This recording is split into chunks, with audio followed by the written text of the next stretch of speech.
Čaute priatelia Okuma Prologic. Dnes sedíme s Jacom pri vode a chcel som vám ukázať nejaké novinky na rok 2017, ktoré som si kúpil do svojej výbavy, aby som vám ich mohol priblížiť. Aj s Pavlom Bobrmanom robíme aktívne testy na niektoré produkty, aby sme vám vedeli seriózne povedať, ako tie produkty chytajú, ako sa s nimi pracuje, aká je ich spoľahlivosť a otestovali trošičku prednosti týchto produktov. Dnes začínam teda už od včerajšieho po obede aktívne testovať jeden krásny, stredne veľký navijáčik z dielne značky Okuma, je to Custom Black CB60. Od včera tento pre mňa úplne nový navijáčik a zároveň teda novinku na rok 2017. Úspešne a neúspešne skúšam a testujem, mal som až 25 cm kapríka, ale dal mi zabrať. Navijáčik so 4 ložiskami, kapacita cievky, papier 360 030. Z mojej skúsenosti zmestil som tam toho silonu oveľa viac, nejakých 480 metrov zhruba. Veľmi pevné, masívne telo, veľkosť 60, vhodný na stredné vzdialenosti, ale dohod 130 metrov bez problémov. Skúšal som aj na suchu. Náhradná grafitová cievka, ktorá nie je pre úplných labužníkov, ale za to tá primárna kovová je veľmi krásne spracovaná.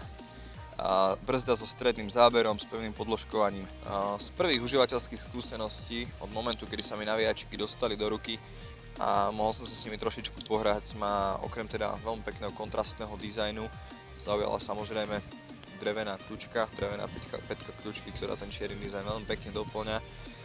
Navijáčik v tejto cenovej triede naozaj podarený, veľmi šikovné, čo naozaj zaujme je brúsenie odhodovej hrany cievky, ukladanie vlasca, čo ma naozaj prekvapilo, keď som ho navinul novou Mimikry 30-kou, tak ukladanie vlasca, ako aj na detaily vidieť, je naozaj rovnomerné a pekne hranaté, čo poteší oko každého rybára. Lieta to z nej naozaj celkom pekne.